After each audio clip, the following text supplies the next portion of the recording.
प्रत्येक व्यक्ति अपने जीवन में सफलता प्राप्त करना चाहता है और सफलता प्राप्त करने के लिए वह जो भी व्यवहार करता है उसके लिए उसे पॉजिटिव आउटकम्स का मिलना बहुत ज़रूरी भी है।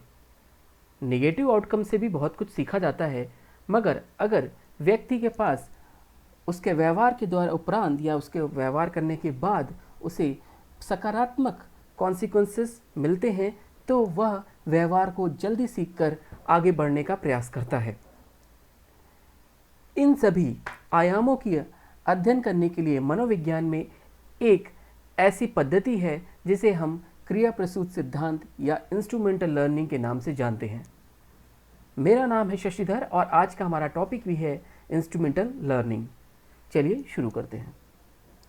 इंस्ट्रूमेंटल लर्निंग को हम विभिन्न नामों से जानते हैं, जिस ऑपरेंट कंडीशनिंग भी कहते हैं और साथ साथ इसको स्किनर कंडीशनिंग भी कहते हैं, जबकि हिंदी में इसका नाम क्रिया प्रसूत सिद्धांत रखा गया है। यह नाम क्यों है इसको आगे समझेंगे। तो पहले हम जान लेते हैं कि इंस्ट्रूमेंटल लर्निंग या ऑपरेंट कंडीशनिंग होती क्या है। अगर हम इसको एक्सप्लेन करें तो इसे समझ सकते हैं कि a process through which organism learn to repeat behaviours that yield positive outcomes और परमिट देम टू अवॉइड और escape negative outcomes. Instrumental learning या इंस्ट्रूमेंटल कंडीशनिंग एक ऐसी प्रोसेस है, एक ऐसी प्रक्रिया है जिसमें जीव को यह सिखाया जाता है कि वह उन व्यवहारों को कैसे करे जिसमें उसको पॉजिटिव आउटकम्स, मतलब उसको पॉजिटिव सकारात्मक परिणाम की प्राप्ति होती है। मतलब उन व्यवहारों को रिपीट करे, बार बार दोहराए, जिसमें उसे पॉजिटिव आउटकम्स की प्राप्ति होती है या फिर सकारात्मक परिणाम मिलते हैं, और उन व्यवहारों से दूर रहे जिससे उसे नकारात्मक परिणाम मिलते हैं या फिर निगेटिव आउटकम्स मिलते हैं। तो कुल मिला के इंस्ट्रूमेंटल लर्निंग हमें यह सिखलाती है कि हमें किस प्रकार से अपने ऐसे व्यवहारों को बढ़ाना है जिससे हमें सकारात्मक परिणाम की प्राप्ति हो। अगर हम इंस्ट्रूमेंटल लर्निंग को और समझें तो हम ये समझ सकते हैं कि जिन व्यवहारों में हमें पॉजिटिव आउटकम्स की प्राप्ति होती है, अर्थात हमें धनात्मक या फिर सकारात्मक परिणाम प्राप्त होते हैं, उन व्यवहारों को व्यक्ति ज़्यादा करता है। किन व्यवहारों की अपेक्षा?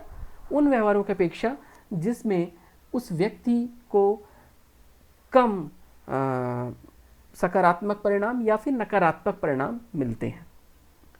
अगर हम ऑपरेंट कंडीशनिंग की बात करें तो यह जो इससे पहले कंडीशनिंग थी, क्लासिकल कंडीशनिंग से थोड़ा सा डिफरेंट है।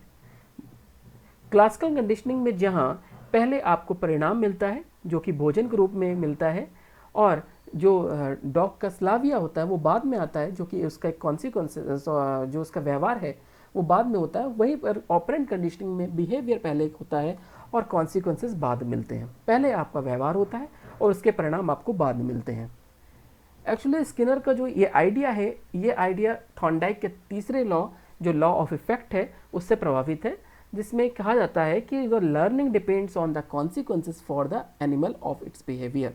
जो हमारी सीखने की प्रक्रिया है वह हमारे जो व्यवहार के उपरांत जो हमको परिणाम प्राप्त होते हैं उस पर निर्भर करती है। अगर वह परिणाम सकारात्मक होते हैं तो व्यक्ति या जीव उस व्यवहार को करने की इच्छा रखता है। अगर वह व्यवहार नकारात्मक होते हैं तो व्यक्ति या जीव उस व्यवहार को करने की इच्छा नहीं रखता है।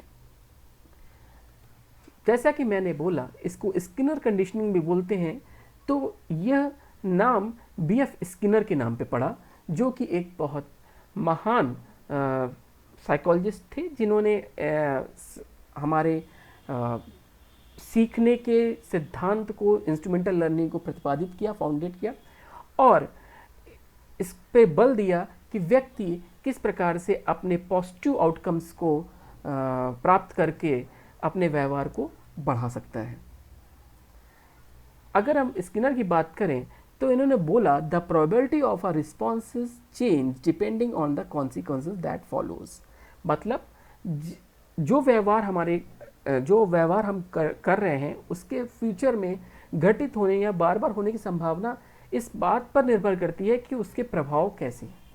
अगर प्रभाव अच्छे होते हैं तो हम उस व्यवहार को रिपीट करते हैं, अगर प्रभाव सकारात्मक नहीं होते, नकारात्मक होते हैं, तो हम उस व्यवहार को बदलते हैं या फिर और बदल कर दूसरे व्यवहार को करने की चेष्टा करते हैं। तो this is actually mean of instrumental learning. जब हम बात कर रहे हैं कॉन्सिक्वेंसेस की, तो वहाँ एक तरफ पॉजिटिव कॉन्सिक्वेंसेस हैं और नेगेटिव कॉन्सिक्वेंसेस है। किसी भी परिणाम को हम दो तरीके से कर सकते हैं, या तो सकारात्मक परिणाम होगा या फिर नकारात्मक परिणाम होगा। तो अभी इसमें बहुत इंपॉर्टेंट है जिनकी हम चर्चा आगे करेंगे, positive reinforcement, positive punishment, negative reinforcement and negative punishment. इनकी चर्चा हम आगे करेंगे कि कैसे इन दो जो इम्पोर्टेंट पैराडाइम है इंस्ट्रूमेंटल लर्निंग के, वो कैसे हमारे व्यवहार को प्रभावित करते हैं। अगर हम बात करें ऑपरेंट कंडीशन की, तो हमें ऑपरेंट कंडीशनिंग में एक जो स्किनर का बॉक्स है, स्किनर बॉक्स, जिसमें एक लीवर होता है और उस लीवर को दबाने की क्रिया सिखाई जाती है कि जो चूहा है वो कैसे उसको एक वांछित, जो हमारा एक वॉलेंट्री बिहेवियर है, उसको सिखाना है कि वो लीवर दबाने की क्रिया सीखे। तो जब हम ऑपरेंट कंडीशनिंग की बात करते हैं तो specific consequences are associated with the voluntary behaviour. मतलब जो हमारे ऐच्छिक व्यवहार है उसको हम अपने जो कॉन्सिक्वेंसेस है उसके साथ एसोसिएट करने की, उसके साथ संबंधित करने की कोशिश करते हैं, जिसमें कॉन्सिक्वेंसेस जो परिणाम है, मतलब जो व्यवहार किया गया वांछित, जो उसके वांछित व्यवहार किया गया, ऐच्छिक व्यवहार किया गया, उसके जो परिणाम उससे उत्पन्न हुए, उन दोनों के बीच में संबंध स्थापित करने की कोशिश करते हैं, जिससे कि वह व्यवहार सीख पाए। पहली कंडीशन में जब रिवॉर्ड मिल रहा है, reward introduce to increase a behaviour. अगर यह चूहा इस लीवर को दबाता है तो उसे भोजन की प्राप्ति होती है। तो लीवर के दबाने, जो कि इसका एक व्यवहार है और उसका कॉन्सिक्वेंस क्या है, भोजन की प्राप्ति। तो इसके एक संबंध स्थापित हुआ कि अगर यह लीवर दबाएगा तो उसे भोजन प्राप्त होगा। दूसरी कंडीशन, जब पनिशमेंट की बात करते हैं, तो पनिशमेंट क्या है कि किसी व्यवहार को कम करना, किसी व्यवहार को कम करना। तो अगर हम यहाँ पर ये इसको ऐसे कर दें, लीवर ना दबाने की, हम लीवर दबाने की जो व्यवहार है उसको कम करना चाहते हैं, तो हम इसे पनिशमेंट देंगे और तब कहेंगे कि अगर आप लीवर दबाएंगे तो आपको करंट मिलेगा। तो this is a way to reduce और इंक्रीज द बिहेवियर। तो इस कंडीशन में वह यह सीखेगा अगर यह लीवर दबाता है तो उसे करंट पड़ता है। तो ये एक पनिशमेंट हुआ। तो इसको अब और अच्छे से समझेंगे आगे। अगर हम व्यवहार की बात करें, जो कि तो दो प्रकार के व्यवहार होते हैं, one is respondent behaviour and second one is operant behaviour. Respondent behaviour is all about happens automatically और रिफ्लेक्सिविटी। रिफ्लेक्स एक्शन जब आप बात करते हैं तो क्या होता है कि जब सपोज कोई गर्म बर्तन जब हम लोग छूते हैं तो हमारा हाथ अपने आप ही पीछे आ जाता है। This is a reflex action. There is no conditioning between effect and behaviour, कोई भी इसमें संबंध नहीं होता है। मगर जब हम ऑपरेंट बिहेवियर की बात करते हैं, यह पूर्णतः आपके चेतन मन से कंट्रोल होता है, कॉन्शियस कंट्रोल होता है, और यह किसी पर्पस के लिए किया जाता है। जैसे कि हमने चूहे की बात करी, तो चूहा इंटेंशनली लीवर दबा रहा था क्योंकि उसको रिवॉर्ड मिल रहा था, और लीवर नहीं दबा रहा था क्योंकि उसे करंट मिल रहा था। तो देयर इज टू वेज, एक इंटेंशनली कंट्रोल्ड बिहेवियर सिखाने की होता है, एक पर्पस होता है, इसलिए उसे ऑपरेंट बिहेवियर कहते हैं। जब हम ऑपरेंट कंडीशनिंग की बात करते हैं तो there are many components and first one is reinforcement, then punishment, reinforcement schedule, और इसके साथ ही साथ बहुत सारे बेसिक प्रिंसिपल जिसमें shaping, chaining, magnitude of reward और भी बहुत सारे इंपॉर्टेंट कंपोनेंट्स आते हैं। हम पहले बात करते हैं रेनफोर्समेंट की। द एप्लीकेशन और removal of a stimulus so as to increase the strength of a behaviour. मतलब अगर हम किसी स्टिमुलस, उद्दीपक को इंट्रोड्यूस करें या फिर उसको कह सकते हैं दें, या फिर उसको हटा दें, मतलब प्रस्तुत करें या फिर हटा दें, दोनों ही स्थितियों में अगर व्यवहार बढ़ता है तो इसका मतलब ये है कि यह पुनर्बलन है। तो अगर हम दूसरी भाषा में कह सकते हैं कि पुनर्बलन वह प्रक्रिया है जिसमें किसी उद्दीपक को दिया जाता है या फिर हटाया जाता है जिससे कि किसी व्यवहार की जो शक्ति है या फिर उसके घटित होने की संभावना है वो बढ़े। ठीक है, इसको समझते हैं दूसरे तरीके से। जब हम समझते हैं इसके टाइप्स को कि there are two types of reinforcement, first one is positive reinforcement and second one is negative reinforcement। अगर हिंदी की बात करें तो धनात्मक पुनर्बलन और नकारात्मक पुनर्बलन। यहाँ पर देख सकते हैं positive behaviours follows by a positive consequences, मतलब जब आप किसी वांछित व्यवहार को बढ़ाने के लिए कुछ पॉजिटिव जो आपके पॉजिटिव स्टिमुलस को देते हैं, जैसे सपोज करिए जब आप इसको एक उदाहरण समझते हैं कि अगर इसमें लिखा है मैनेजर प्रेज द एम्प्लॉयज़, कि अगर जो कर्मचारी हैं उन्होंने अच्छा काम किया और उसके बाद मैनेजर ने उसकी प्रशंसा करी सबके सामने कि हाँ भाई इसने बहुत बढ़िया काम किया है, तो it means what, it means कि वह उस व्यवहार को आगे भी करने की इच्छा रखेगा या फिर उसको अलग से कुछ इंसेंटिव दिया गया या फिर कोई सर्टिफिकेट दिया गया, वॉट एवर, तो इट मीन्स कि वह व्यवहार आगे करेगा। मतलब इसका मतलब जो व्यवहार हम ऐसा व्यवहार जिससे कि हमें पॉजिटिव कॉन्सिक्वेंसेस मिले, हम उन व्यवहार को करना चाहते हैं। मतलब हमें अगर व्यवहार किया और उसका पॉजिटिव कॉन्सिक्वेंसेस हुआ, क्या हुआ, एक कर्मचारी के लिए उसने बहुत मेहनत करी, उसका कर्मचारी के लिए ये पॉजिटिव कॉन्सिक्वेंसेस हुआ, उसका जो धनात्मक परिणाम यह मिला कि उसके मैनेजर ने उसकी प्रशंसा करी या फिर उसको कुछ इंसेंटिव दिया, कुछ अलग से मनी दिया। तो this is a way to positive reinforce any behavior. When we talk about negative reinforcement, then positive behavior followed by removal of negative consequences. अगर हम किसी नकारात्मक परिणाम को हटा देने के लिए कोई धनात्मक व्यवहार करें तो वो नेगेटिव reinforcement होता है। मतलब अगर हमने कोई व्यवहार किया और उससे नेगेटिव reinforcement, मतलब नेगेटिव चीज जो कॉन्सिक्वेंसेस था वो हट जाए, तो उससे क्या होगा कि वह जो व्यवहार है, वो जो प्रोसेस है, वो नेगेटिव reinforcement कराएगी। जिसको समझ सकते हैं अगर manager stop nagging the employees, मतलब अगर कोई बंदा ने अच्छी मेहनत करी, किसी कर्मचारी ने अच्छी मेहनत करी, तो उसके मैनेजर ने उसको रोकना, टोकना या फिर उसको डांटना बंद कर दिया। ठीक है, तो दिस इज़ अ वे जिससे कि नकारात्मक चीज़ें कम हो गई। ठीक है, इसको दूसरी तरीके से और समझ सकते हैं कि अगर हम क्लासरूम में किसी बच्चे को कुछ अगर होमवर्क देते हैं बहुत सारा घर के लिए, और अगर कोई बच्चा हम देख रहे हैं कि क्लास में बढ़िया से पढ़ाई कर रहा है और बहुत अच्छा पढ़ाई कर रहा है, तो उसे हमने होमवर्क देना बंद कर दिया। ठीक है, तो उससे क्या होगा कि वो निगेटिव reinforcement हुआ। मतलब कि जो होमवर्क है इज़ अ निगेटिव वे, उसके लिए एक एक्स्ट्रा बर्डन था काम करने के लिए, बट वो अब नहीं करना पड़ रहा क्योंकि उसने अपने क्लास में ही काफ़ी ज़्यादा हार्ड वर्क करना चालू कर दिया। तो this is a negative way to reinforcement. When we say negative reinforcement, there are some confusion, बहुत सारा कन्फ्यूज़न होता है। अब कन्फ्यूज़न क्या, इट इज़, बहुत लोग बोलते हैं this is a negative thing. No, it is not negative thing. ये नेगेटिव थिंग नहीं है। ये जो है, ये नेगेटिव जो कॉन्सिक्वेंसेस है उनको दूर करने के लिए एक reinforcement है, जिससे कि हमारी जो डिज़ायर बिहेवियर है, अगर हम क्लासरूम की बात करें, हमारे डिज़ायर बिहेवियर थे कि बच्चा अच्छे से पढ़ाई करे, तो वो पढ़ाई तो कर ही रहा है ना, बस हमने उसका जो बर्डन था उसको कम कर दिया। अगर वो बर्डन नहीं कम करते तो वो क्लास में ज़्यादा ध्यान नहीं देता। जैसे कि हम दूसरी बात करते हैं, मैनेजर ने उसको डांटना बंद कर दिया किसी कर्मचारी को। क्यों बंद कर दिया? क्यों? वो देखेगा कि मुझे डांटना बंद कर दिया, इसलिए मैं अब और अच्छे से अपना काम करूँगा।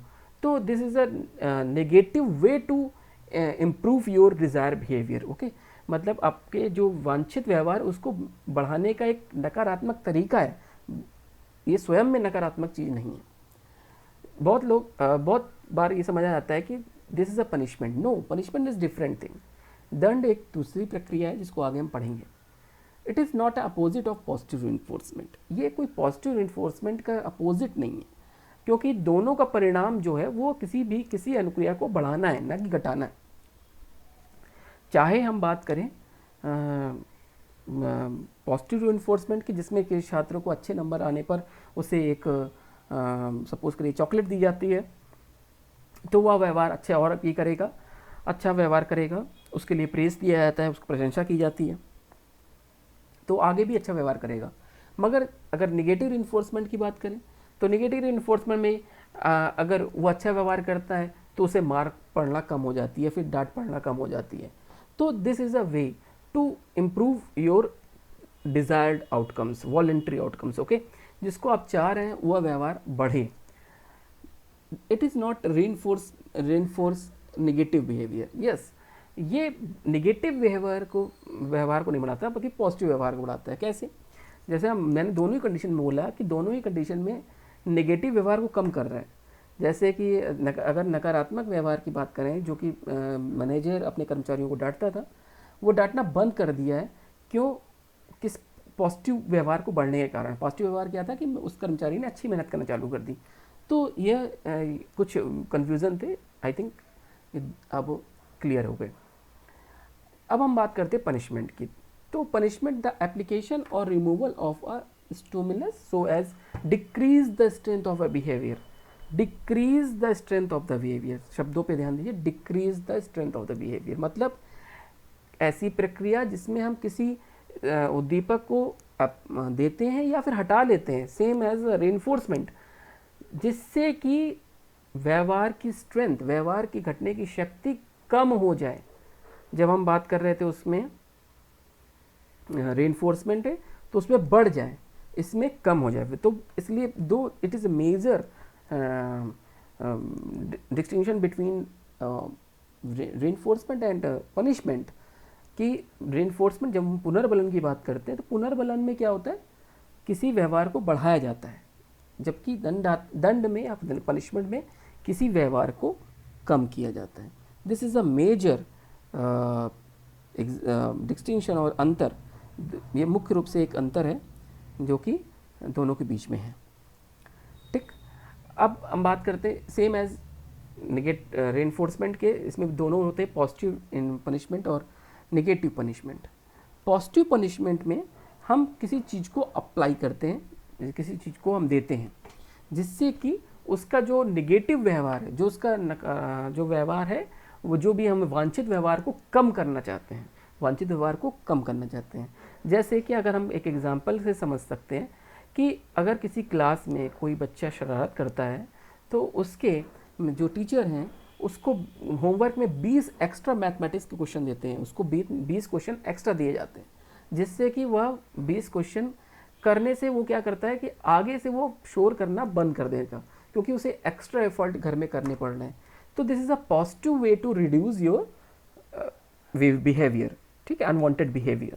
तो जो वांछित व्यवहार है उसको आप कम करना चाहते हैं, जिससे कि ये पॉजिटिव तरीका हुआ, जिससे कि आपने क्या किया कि आपने उसको एक्स्ट्रा 20 क्वेश्चन दे दिए कि आपको घर से करके लाना पड़ेगा। This is a positive punishment, okay, positive way to punishment. जबकि हम नेगेटिव पनिशमेंट की बात करते हैं तो नेगेटिव पनिशमेंट में कि removal of the any stimulus, किसी भी स्टिमुलस को हटा लेना, किसी भी उद्दीपक को हटा देने से उसके व्यवहार के जो होने की, घटित होने की संभावना कम हो जाए। This is a negative way to punish. इसको कैसे समझ सकते हैं? अगर कोई क्लास में कोई बच्चा मान लीजिए फ़ोन लेके बैठा है और और वो बात कर रहा है, तो वो टीचर उसके फ़ोन को ले लेंगे और उसे बोल देंगे कि भाई आपको पूरे दिन फ़ोन नहीं मिलेगा या फिर आपको कभी फ़ोन नहीं मिलेगा। This is a way to negative punishment, कि आपने उस पर्टिकुलर चीज़ को हटा लिया, जिस चीज़ से वो जिस चीज़ को चाहता था उसको हटा लिया, और आपने एक जो जो क्लास में बैठ के बात करने वाला जो एक व्यवहार है उसको कम कर दिया, उसको आपने कम किया या फिर उसे डिक्रीज़ किया। तो ये चीज़ है कि मतलब ये एक निगेटिव तरीका है कि किस तरीके से हम निगेटिव पनिशमेंट देके किसी व्यवहार को कम कर सकते हैं। तो हम लोग जब बात करते हैं पनिशमेंट की, तो both type of punishment are use to decrease the likelihood that a preceding behaviour will be repeated, मतलब कि वह व्यवहार आगे ना घटित हो, बराबर ना घटित हो, इसकी संभावना को कम करते हैं हम लोग, और पनिशमेंट के माध्यम से हम उस व्यवहार को कम करते करते ख़त्म कर देते हैं। तो this is the way of punishment. अब हम इसको थोड़ा सा दोनों को एक साथ समझते हैं। यहाँ पर रीइंफोर्समेंट है और यहाँ पर पनिशमेंट है, और एक तरफ पॉजिटिव और निगेटिव है। यहाँ पर लिखा है increase and maintain behaviour. Reinforcement is all about the increase the behaviour, okay. When we talk about the punishment, it decrease the behaviour, okay. ये व्यवहार को कम करता है। वहीं पॉजिटिव की बात करते हैं तो ऐड समथिंग, जब हम कुछ चीज़ स्टिमुलस को ऐड करते हैं, कोई सिचुएशन को ऐड करते हैं, where the negative is the removal of the stimulus, जहाँ पर हम किसी स्टिमुलस को निकाल लेते हैं। जब हम पॉजिटिव इन्फोर्समेंट देते हैं तब क्या होता है, ऐड प्लीजेंट स्टिमुलस, जैसे कि मैंने बोला कि टॉफ़ी दिया चिप के बाद, तो क्या होगा, टू इंक्रीज या मेंटेन बिहेवियर, जिससे कि उसका व्यवहार बढ़ेगा। जब हम पॉजिटिव पनिशमेंट की बात करते हो, ऐड एवर्सिव स्टिमुलस। ऐड एवर्सिव स्टिमुलस मतलब ऐसा स्टिमुलस जिससे व्यक्ति दूर जाना चाहेगा, ठीक है, ऐसा चीज़ें हमने इसको इंक्लूड करी जिससे व्यक्ति दूर जाना चाहेगा। जैसे कि हमने क्लासरूम में आपको बताया कि हमने उसको 50 या 20 एक्स्ट्रा मैथमेटिकल प्रॉब्लम्स दे दिए कि वो आप घर में जाके सॉल्व करें, तो उसे एक्स्ट्रा एफर्ट करना पड़ेगा। तो उस व्यवहार को कम करने के लिए, उस स्टिमुलस को से बचने के लिए वो बच्चा अब क्लास में शोर नहीं करेगा, मतलब डिक्रीज द बिहेवियर, उस व्यवहार को कम करेगा, अपने जो शोर करने वाले व्यवहार को कम करेगा। वहीं जब हम निगेटिव रीइंफोर्समेंट की बात करते हैं, रिमूवल एवर्सिव स्टिमुलस। रिमूवल एवर्सिव स्टिमुलस मतलब कि जो हम जिस चीज़ से बचना चाह रहे थे उस चीज़ को हटा देना, ठीक है, उस चीज़ को हटा देना। ये मतलब कैसे, जैसे कि हमने बताया था कि कोई कर्मचारी को अगर उसका मैनेजर डांटता है तो उस डांट से बचने के लिए वो क्या करेगा, इंक्रीज एंड मेंटेन बिहेवियर, वो अपने अच्छे काम काज के तरीकों को बढ़ाएगा और अपने जो उसकी वर्क पावर है उसको बढ़ाएगा। तो उसको बढ़ाने से जो उसको डांट पड़ती है वो डांट पड़ना कम हो जाएगी, दैट इज़ अ रिमूवल, वो डांट पड़ना ख़त्म हो जाएगी। वहीं निगेटिव पनिशमेंट में रिमूवल प्लीजेंट स्टिमुलस, जो व्यक्ति को अच्छा लगता है उसको हटा देना, remove pleasant stimulus to decrease the behaviour.